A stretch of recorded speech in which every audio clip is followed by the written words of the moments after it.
Okay, good afternoon, everyone, and welcome to our last RISSB MasterClass webinar of the year, where I'm going to get the chance to talk a little bit about our strategy that we've been working on for the past 12 months. Firstly, I'd like to acknowledge the traditional owners on the lands where we meet today, and for me, that's the Kaurna people of the Adelaide Plains, to recognise their elders past, present and emerging, excuse me, and to acknowledge any Aboriginal or Torres Strait Islander people who might be here today. And I'm actually meant to be in Melbourne, so I would have welcomed and recognised the Wiradjuri people, but Virgin cancelled my flight last night and again this morning, so I'm stuck here in Adelaide. As I said, thanks for making the time today. I guess I've spent much of this year hosting these webinars, so I now get the chance to talk a little bit about RISSB's strategy. And, you know, it's not groundbreaking. RISSB's work isn't necessarily rocket science. It's very important. But this change in strategy actually does represent what I expect will be a different value proposition for our members, potentially attract some new members, and certainly reinforce RISSB's role in our co-regulatory environment. If you could do the next slide, please, Elizabeth.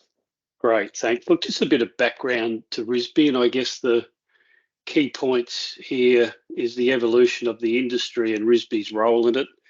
If you can imagine back in 2003 and before that, you know, largely the industry was made up of state government-owned entities.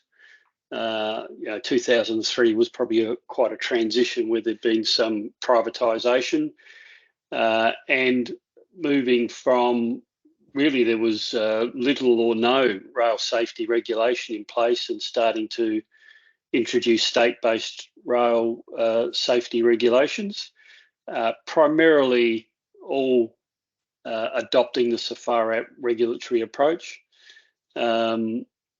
The next phase there in where RISSB was established in 2003 from the Code Management Company, those state-based SFARAT regulatory requirements were in place, and it was recognised by industry and governments that there did need to be a body to produce things like standards and guides and work on harmonisation activities.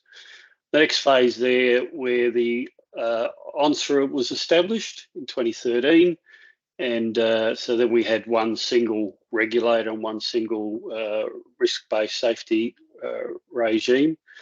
And then in 2015, RISSB was established as an independent body. So that gives us a little bit of a background to sort of the evolving environment that RISSB and industry have been working in over the past 20 years. Next slide. Thanks, Elizabeth.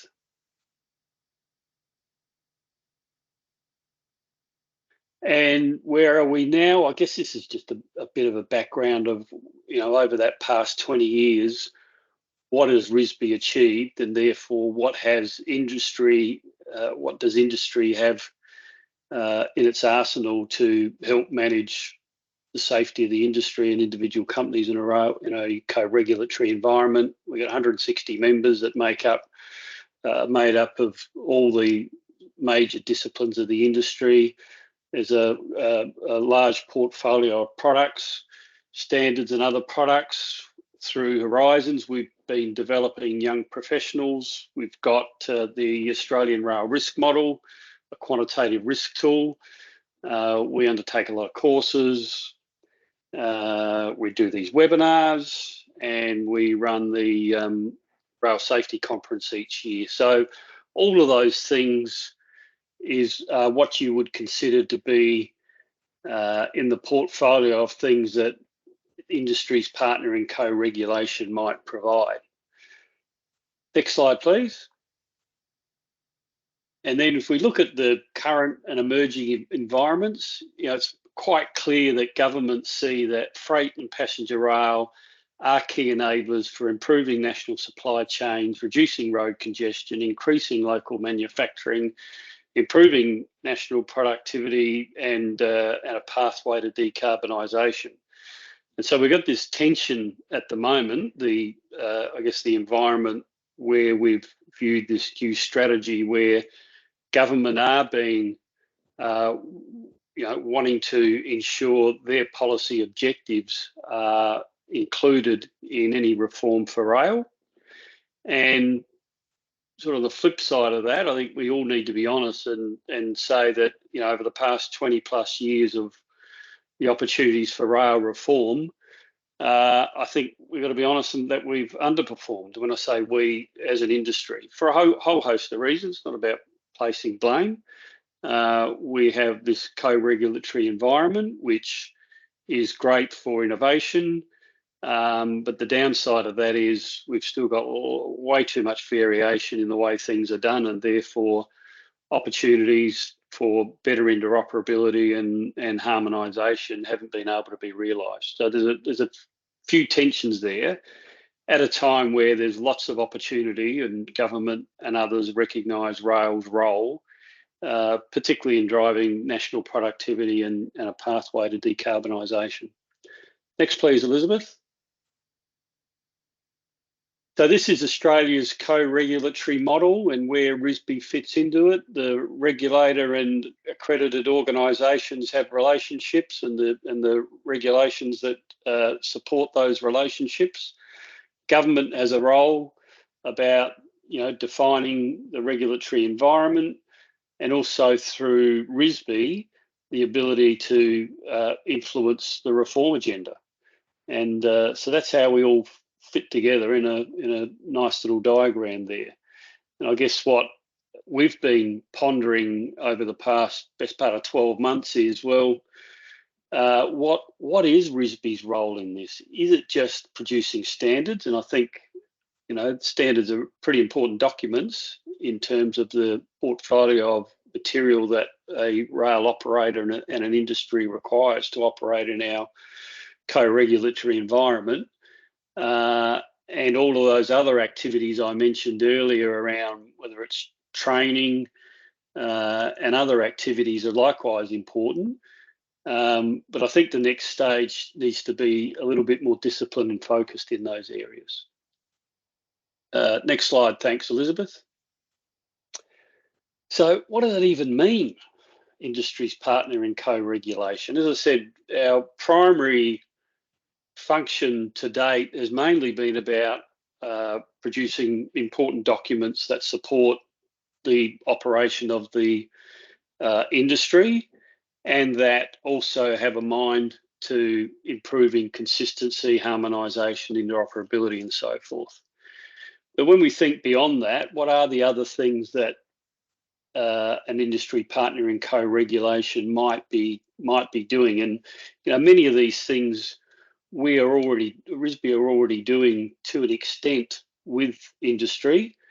I guess this strategy is about trying to be a bit more disciplined, a bit more targeted, and really trying to start to drive some changes in results for the industry. So, it's a bit of a pain in the backside that our industry is so fragmented.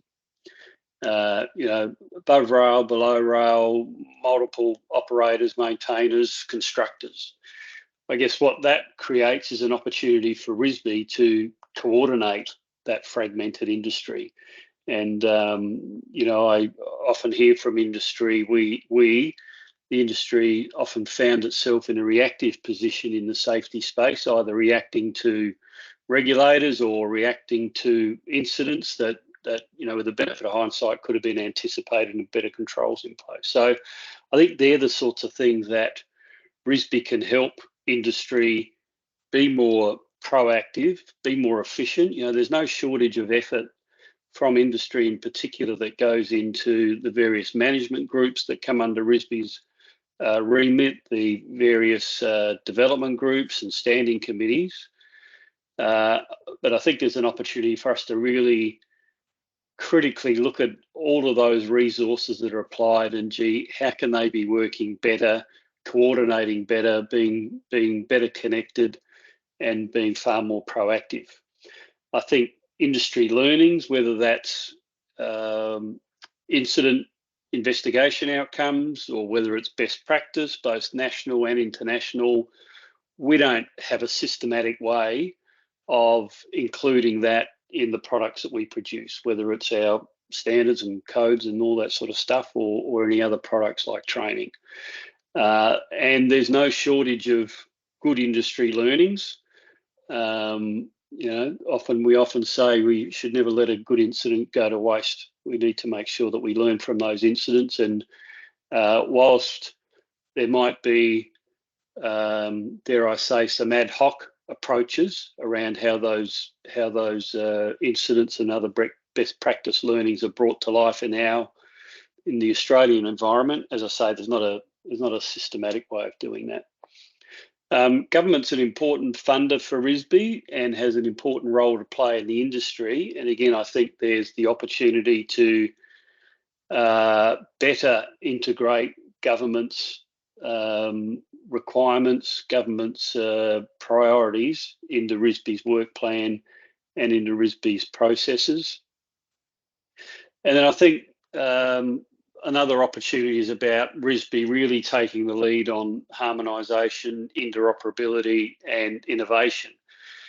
Historically, when I spoke earlier when RISSB started, it would have been quite difficult to get 5 or 6 state-based rail organisations into the room at once to talk about,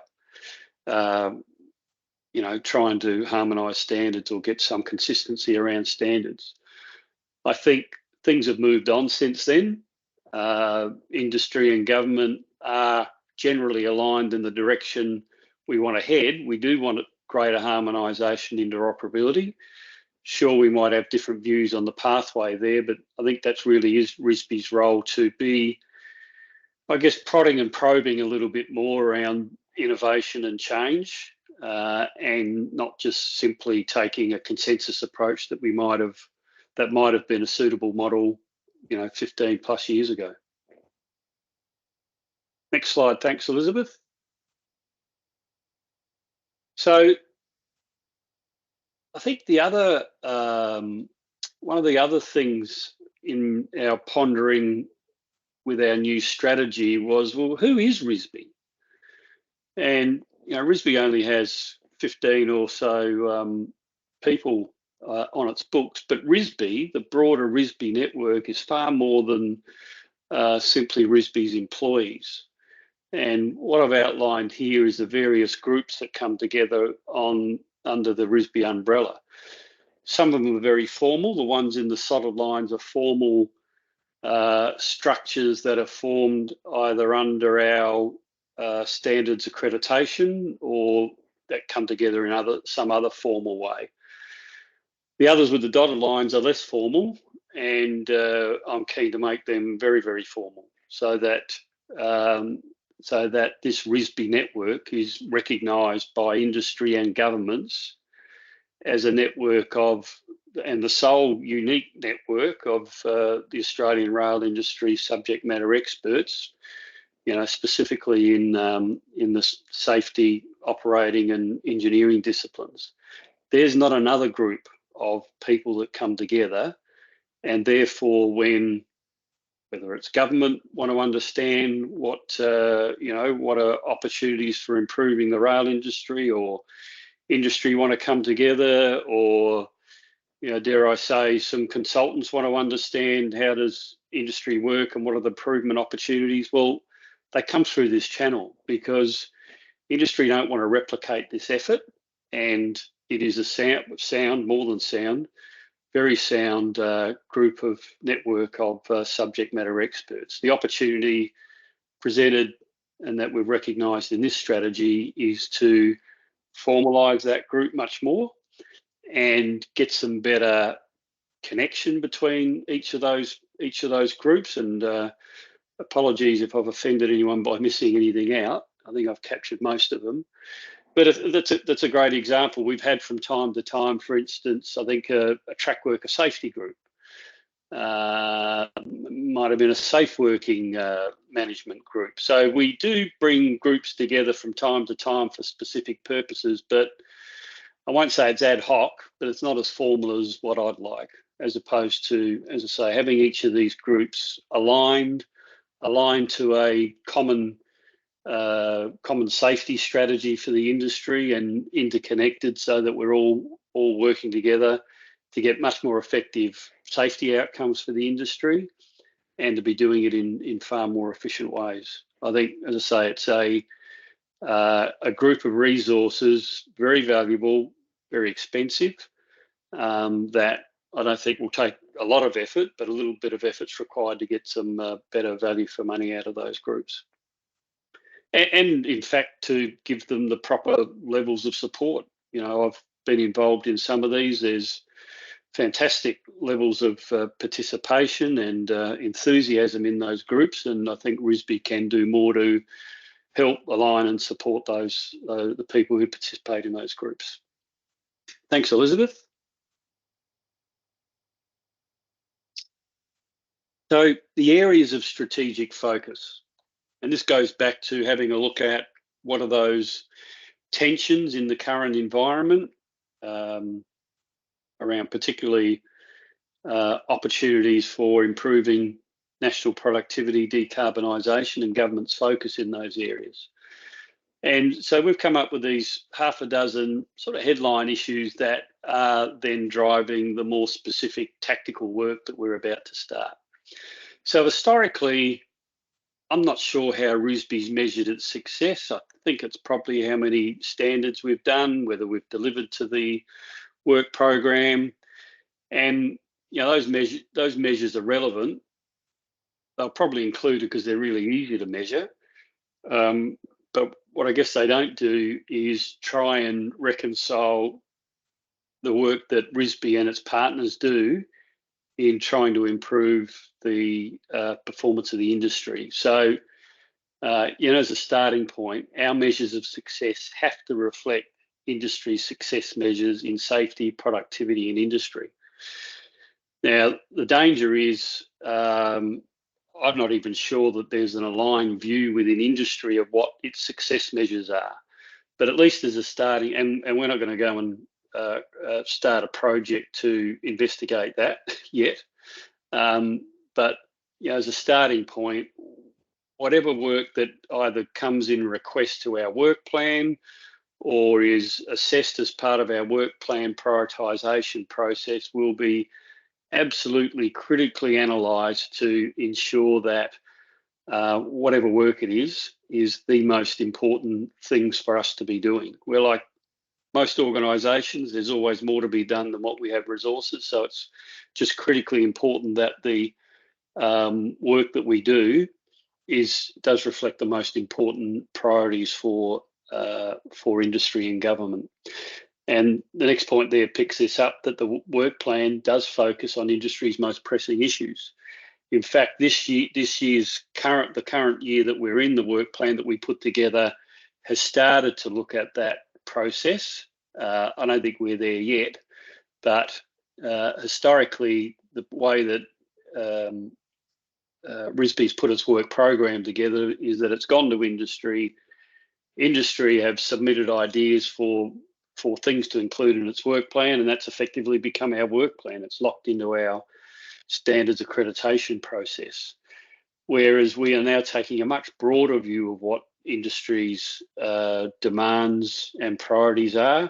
We're using the Australian risk model to make sure that we've got some quantified evidence behind what we're doing.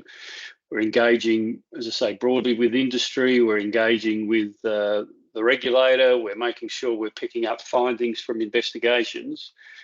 And out of that, all of that process, the objective is to make sure, you know, if we're doing 20 projects for the year, then they are absolutely the most highest priority 20 projects. And in fact, we'll get to it later, we probably won't do 20, we'll do 10 to start to get some much better focus and alignment in this area. The other major change will be an increased focus by RISSB on product adoption and benefit realisation. Historically, RISSB hasn't concerned itself with implementation of its products. It's taken the view that industry's asked us to do products, we've worked with industry to produce them, standards, guidelines, and so forth, and then publish them, and accepted that industry would go and implement them. There's a whole host of reasons why there's not universal adoption of all of RISSB's products. One, we might not have been working on the highest priority things. Two, maybe the outcomes are suboptimal, at least for some organisations. And three, the reality is organisations are very, very busy on a whole host of things. So, but we now know that, getting that back to that first point, our success, or we can only be successful if the work we do is actually realised through implementation. So we'll start to involve ourselves much more. And really, the number one criteria about a product getting implemented is that it's high priority. That's going to be a big influencer on whether our products get picked up or not.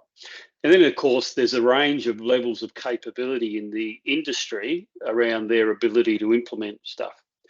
There's some very sophisticated organisations that will have their own, can do their own risk assessment and gap analysis on whatever the change of a new product brings about. They likely have their own change management processes. They've likely got their own training resources, and they'll say, thanks, RISSB, this is a piece of work that we asked you to do. It was high priority. It's good work, and we'll get on and do it. And there's other organisations who will say, crikey, I don't know what to do with this now. And this is where RISSB can help. And again, none of this is groundbreaking.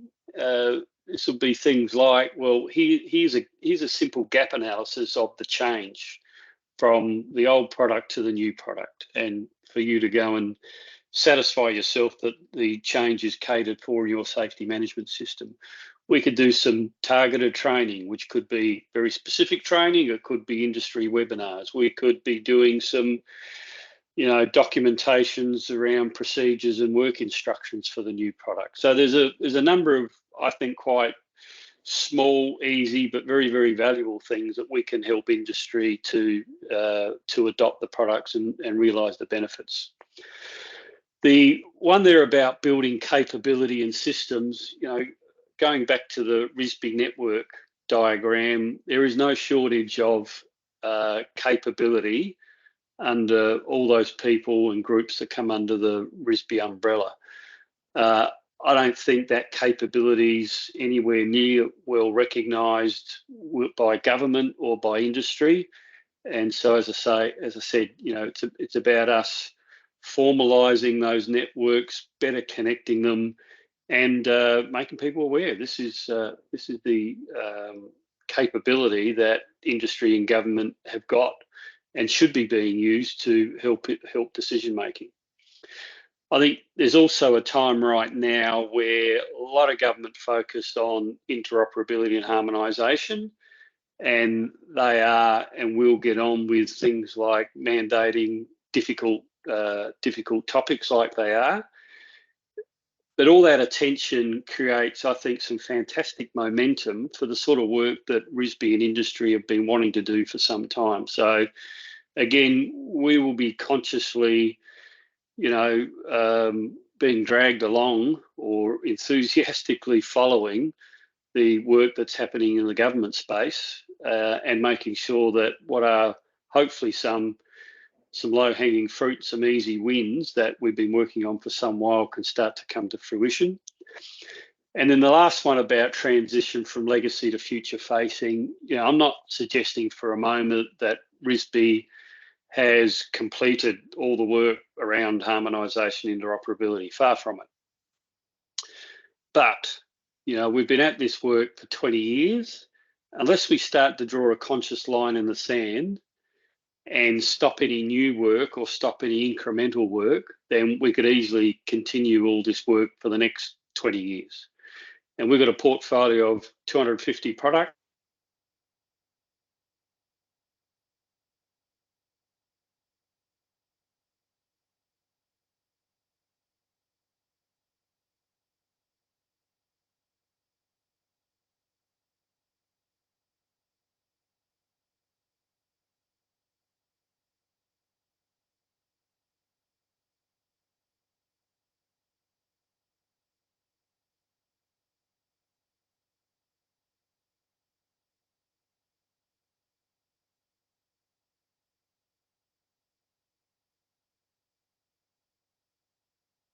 Right, I'm back, Elizabeth. Where did I fall out? Apologies for that. We've had some storms in Adelaide, so our internet's been a bit sketchy over the last couple of days. Where did I get to? Just following the legacy and future facing, the last point. Okay. And so we've got some time this week with the RISSB team. I often find if you're not careful when it comes to strategy and execution, you can really be incremental and the change won't be much. And so I guess my role as a leader is to make sure that we do bring this strategy to life, which can't be about just incremental change. So using this one as an example, I think I'm inclined to say there will not be one more new standard or document unless it's about things like new technology, like sustainability and charging systems and that sort of stuff. Now, that'll get tested. I hope it does. That approach will get tested, and it might be seen to be a little bit unrealistic. But I guess we've got to be quite ruthless, as I say. And I know people at RISSB are probably sick of me saying this. I've got a favourite saying is that execution is where good strategy goes to die. The boardrooms of companies are littered with strategies that never get implemented or never get implemented properly. And people who know me, I'm not a good thinker. So I've had a lot of help in pulling the strategy together. I'm much more of a doer. So I think we've landed on a strategy that makes a lot of sense. As I say, it's not anything groundbreaking. It is about providing much better focus and value, and we'll be very, very ruthless and a lot of probing and delving when we start to pull the execution plan together. So hopefully that last point might bring out some questions. Next slide, thanks, Elizabeth. So what is the next phase? I've probably mentioned a number of these things already, but an emphasis on better coordinating and connecting industry. I think, as I say, it's a bit of a pain in the backside. Our industry is so fragmented. Well, that just reinforces the role for an organisation like RISSB. It's about consciously, strategically connecting all of those parties to ensure that we've got consistent strategy and alignment around what we do. And the current RISSB model, there's lots of activity. Much of it's quite valuable, but I think it can be much more effective and much more efficient in delivering some better outcomes. There's that word ruthless again, that we have a focus on industry and government's most pressing issues. And as I said, we've put our current year's work plan together using a new approach. But when I look at it, is it absolutely industry and government's most pressing issues? Probably not. It's come a long way, but we need to continue to work in that space. Emphasis on rationalising, streamlining RISSB's portfolio of products. As I said, we have 250, and if we're not careful, we can spend our future efforts simply maintaining and reviewing those products. So we need to think of different ways. We certainly need to think of how we can rationalise those 250 products into a much smaller number without losing the value of the products, and think of much more streamlined, innovative ways to review our products, and not just our standard reviews. Make sure we are capturing international learnings, incidents, best practice into all of our products in a very dynamic way. Another great example we've been exploring. Traditionally, we've done a 12-monthly work plan. As I said, we go to industry every 12 months and ask what the priorities are. Our utopia should be there's a rolling work plan, that there's a portal. Every submission that goes into the work plan is quantified in terms of safety, financial sustainability. It's ranked in that manner, and that's how it gets in the work plan. And if something else comes along 2 days after the work plan's published that's more valuable, well, it'll knock something out and that'll get in. That's what I think utopia would look like, that we're far more dynamic. So there's some of the ideas that we need to start to think about and bring to life. Certainly to demonstrate that we have the capability to mobilise the National Transport Commission's reform agenda. As I said, there's a number of standards that will end up being mandated. We think we've got a role to play in developing those. Doesn't mean they need to be RISSB standards. And likewise, their reform agenda, quite rightly so, will really be seeking to make sure that even non-mandated standards are driving greater interoperability and harmonisation, and that's RISSB's role. And right now, as I said earlier, there's a great deal of momentum around the interoperability and harmonisation debate. RISSB's already done a fair bit of work in this space. We've got a rolling stock registration register that's being funded by the NTC that's under development. What's being developed, it's in the implementation phase now. We've done work around harmonised rules. We've done work with rolling stock approvals, and these are classic examples where good work's been done, but they've not been implemented, or they're certainly not been implemented universally. And now's the time to ride on the coattails of the government focus on reform and start to get some action on these things. And, some of the reform stuff's, pardon the French, bloody difficult, bloody expensive when you're talking about new digital train control systems to be deployed across the nation. I don't pretend for a moment RISSB's necessarily got a leading role in that. But there's many other things that, if we want them to be, are literally stroke of a pen issues. And those, the rolling stock registration process, and I'm not suggesting that's an easy one to solve, and I'm not suggesting there's not legitimate reasons for variations between RIMs and states.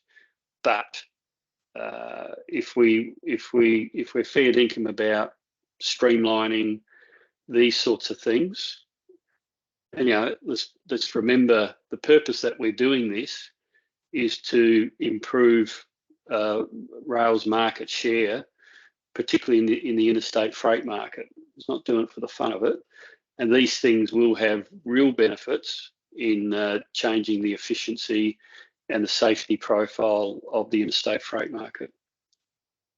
Next slide, thanks, Elizabeth.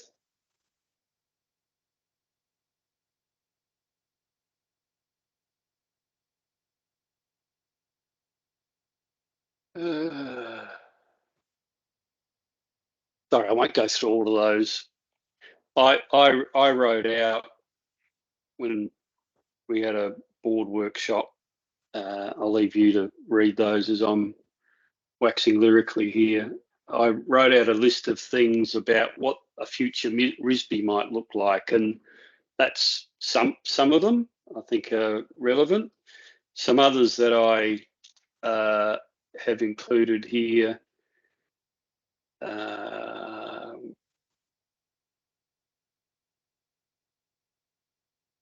Industry's subject matter experts actively compete to be involved in the development of RISSB products. So we're not having to try and herd cats to get people involved. People are lining up because the work that RISSB does is recognised as so valuable. People want to be involved to help further their career and experiences. Involvement in the development of RISSB products is recognised through continuing professional development. Involvement in RISSB's products is recognised to open up career promotional opportunities. RISSB's approach to product development is recognised as a best practice development model by Standards Australia. Australia's co-regulation approach, including RISSB's leadership, is recognised internationally. There's another one here. There is increased demand for new RISSB products to solve industry's challenges. RISSB's major members recognise value for money for their membership subscriptions. In fact, they might pay more to escalate their priorities. And lower order members happily pay more to be in the RISSB club. So again, when you're looking at strategy, it's important to be able to paint a picture of what the future might look like. And I'll be the first to put up my hand that some of the things written here perhaps, and some of the things I've just read out, no doubt not just aspirational. People might be shaking their head and saying you're kidding yourselves. But as I say, I think when you're trying to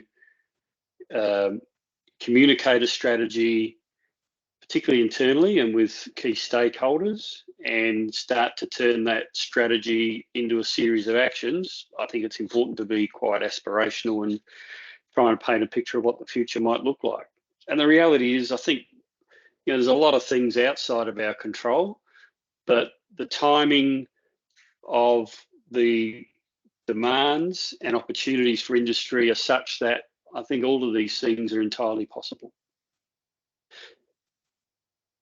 Next, thanks, Elizabeth. I think this might be where we go into the video.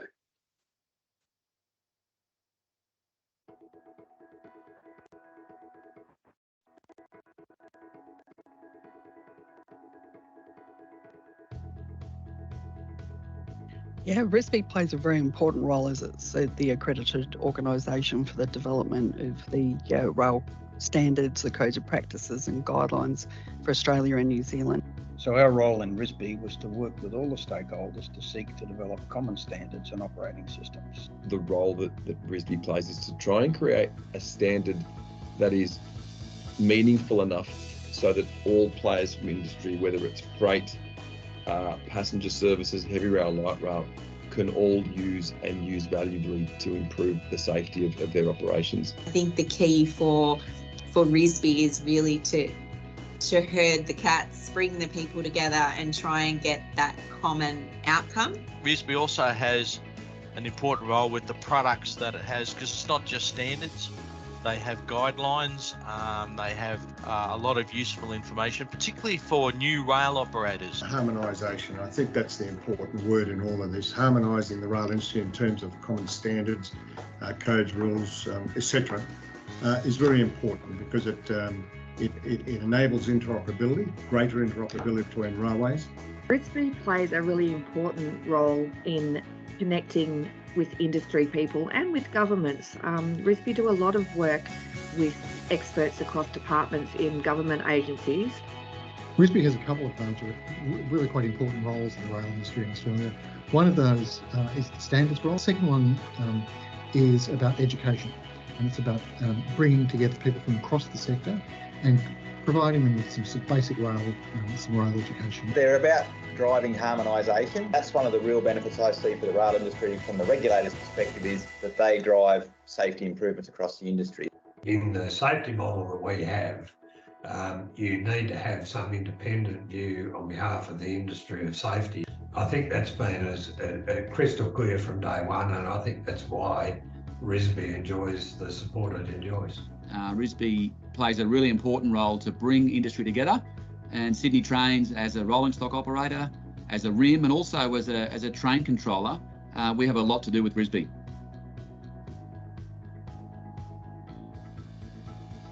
They've given us a really good platform for knowledge sharing and working towards harmonisation between the rail operators and the rail infrastructure managers, and we've done a pretty good job of improving safety and reliability in the industry. Our focus was to promote interoperability across the national network of railways. This would drive efficiencies and reduce costs, and as a result, rail could better compete with road industry and particularly improve national productivity. The benefit and the value is based on being able to bring industry together and almost act as the industry facilitator of good outcome. The national networking, getting people together across the country that are largely dealing with similar issues, I think is probably one of the biggest benefits that they bring. Coordination and work between RISSB, some of the earlier work done with the rail CRC and research and support into level crossings has been critical, and RISSB's been at the front in helping with that. RISSB remains a force for good within the Australian Railways. Simply because of the harmonisation and interoperability effects it delivers to its members, both now, in the past, now, and more importantly, into the future. I think RISSB provides a real benefit in connecting up the members and the broader industry into government. And there's so much work to be done to support rail to have a bigger role in this country. I think the main benefit that RISSB provides to its members are those standards. By bringing together industry and government and being able to think about how can we do stuff across the industry in a common way. In terms of the wider industry, the risk model, the ARM model that they've developed over the years, that's definitely contributed to industry as a whole better understanding their risks. And that's one of the real benefits that I think RISSB's delivered over the last few years for industry. I think it does provide innovation whenever people are prepared to share their ideas, so that we're improving the system all the time. RISSB helps to bring the rail industry together, so that's really the biggest value add. Whether that's around safety, whether it's productivity or efficiency, or whether it's about bringing new innovation into rail operators. RISSB can support the industry through continuing to develop and update standards that meet the growing need and transition to new technology. It needs to continue with its remit of engaging with industry members, promoting collaboration, settling common standards and systems, and finally to continue to work with the National Rail Safety Regulator on all of those issues so that we do get a national approach to railways. The Horizons program, it sort of harnesses the best of young talent to try and solve the problems of the future, which is a fantastic thing to do, and really bring the best of industry out of our young talent. So you're nursing the pipeline of the future. We really need an organisation like RISSB to be brave enough as well to bring in some new thinking and test those environments within the rail industry. Keep doing what you're doing. RISSB has an important role in maintaining what you're doing and growing that. Keep doing what you're doing. RISSB has harmonisation and interoperability is very important, and I think that if RISSB continues doing the good work it's doing now, then I think the railways are going to be pretty well shaped for the future. I think there's a role to really step up in rail and do more to get broader benefits from the investments that are happening right now and get the industry as strong and connected as possible. I think this is a great time for us. We are now in a sort of sunshine period where we've got ministers, we've got governments around the country who really care about rail interoperability and harmonisation. For a body like RISSB, this is potentially a golden era. I think there's a role for RISSB in the AI space and big data world. I think RISSB's got a role to play in sort of working through that and helping all of industry how they're going to take advantage of the situation that's emerging. RISSB's pursuit of interoperability and common standards is really the most important thing. I think the biggest single opportunity of RISSB is really to help the industry come together, and as we're transforming and as we're investing in new technology, ensuring that we're working with each other.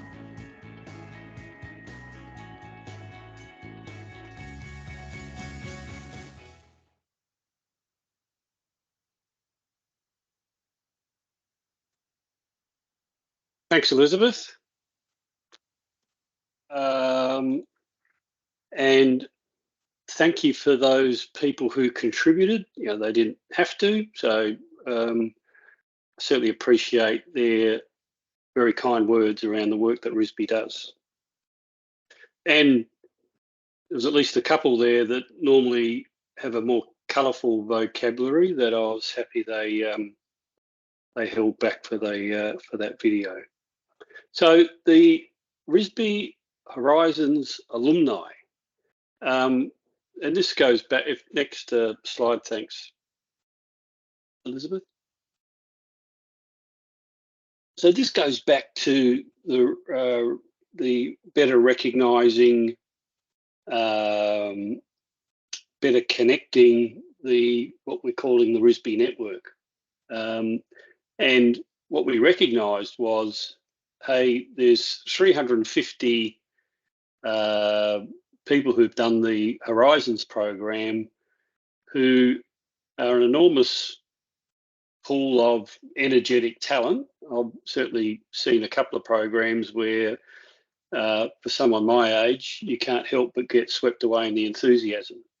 And I think it's been a bit of a shame that we haven't consciously linked into that group and involved them in the work that we do, and not just sort of yet another resource in the current model, but thinking about, gee, is there some different ways to be doing stuff? And so this picks up the point that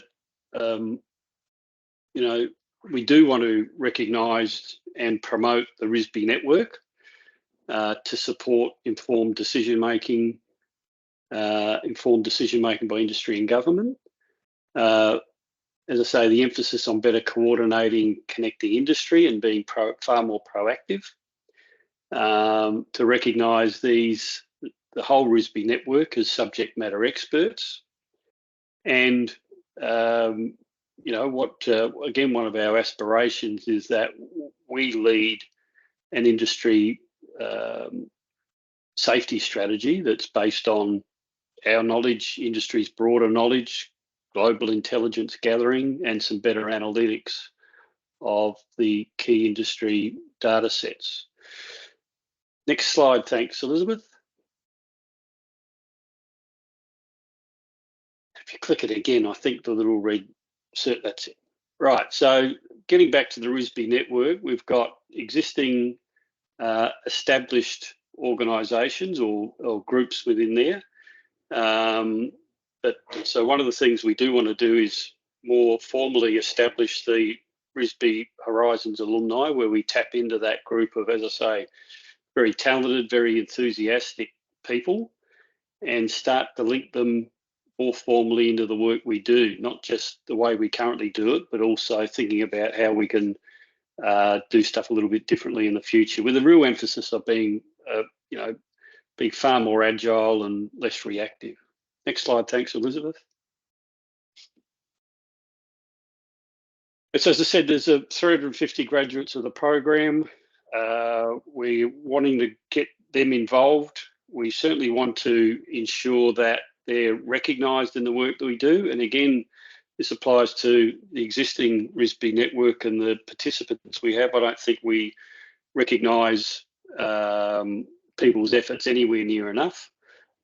People have been involved in these parts of the organisation for many years, and I'm keen to make sure that they're adequately recognised. And so we're in the final throes of partnering with an organisation.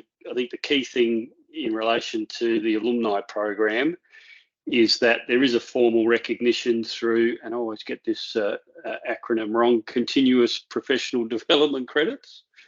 And likewise, that should apply and be available to anyone who's currently involved in steering committees and potentially development groups to recognise the work that they do, and they can include that on their resume. And hopefully, as I mentioned earlier, people's contribution to the work that RISSB does is recognised to help people throughout their career. So early in the new year, I'm expecting we can formalise that partnering arrangement and get this particular program kicked off. So there endeth the presentation. But happy to take, and if you want any further details, there's a 2-pager on our strategy. I was adamant not to have a 20-page document about our strategy. There's a 2-page document that really outlines the key points I've made today, and particularly our approach around execution, which will be a focus on product leadership, operational excellence, and productive partnerships. So I've not seen any questions come up, and I can't imagine I've been that good in talking about the RISSB strategy. But if people want to let me off lightly, I'm happy with that as well.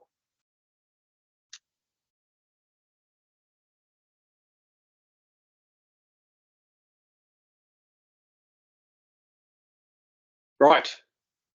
All right. Well, thank you for your time. Thank you for those that have joined these webinars throughout the year. We're in the process and they've been very well attended. I think we did put, could you quickly highlight aspects relating to New Zealand? Right. Good question. So we currently have Kiwi Rail as a member. You know, I think New Zealand is one place where, not consciously, but we're probably not engaged well enough with. Fortunately, I know the CEO over there, so in more recent times we have engaged. I think there's some, or there have been under the previous government, some murmurs about a change in the safety regulatory process over there. So we're sort of happy to engage and share Australia's experience. So they're the things relating to New Zealand. And what do you think is the biggest challenge in RISSB's products being adopted? I think I think we don't understand enough, how shall I put this, partial adoption. And when I talk to people, and particularly those in the standard space, people might not pick up, adopt a RISSB product, completely 100%, but the RISSB product will be used to inform their own organisation standards or guidelines. So that's not bad, but it would be good to understand why things aren't being adopted completely, and it might be completely relevant. It's not surprising that in an industry with a number of organisations, there's not going to be universal adoption, and we shouldn't be chasing harmonisation or interoperability for the sake of it. But we do need to understand why. And I think the number one influencer of whether our products get adopted is literally, are they the most important things? So, I could line up industry's leaders and there would be alignment on the top half a dozen things that need resolving in the industry, particularly around harmonisation and interoperability, and they would all agree. The challenge is we don't always work on those things, and likewise, we certainly don't. We don't, when we produce our products, and this isn't a criticism. It's just because we haven't had an emphasis previously on adoption, but we don't produce our products with a mind around adoption.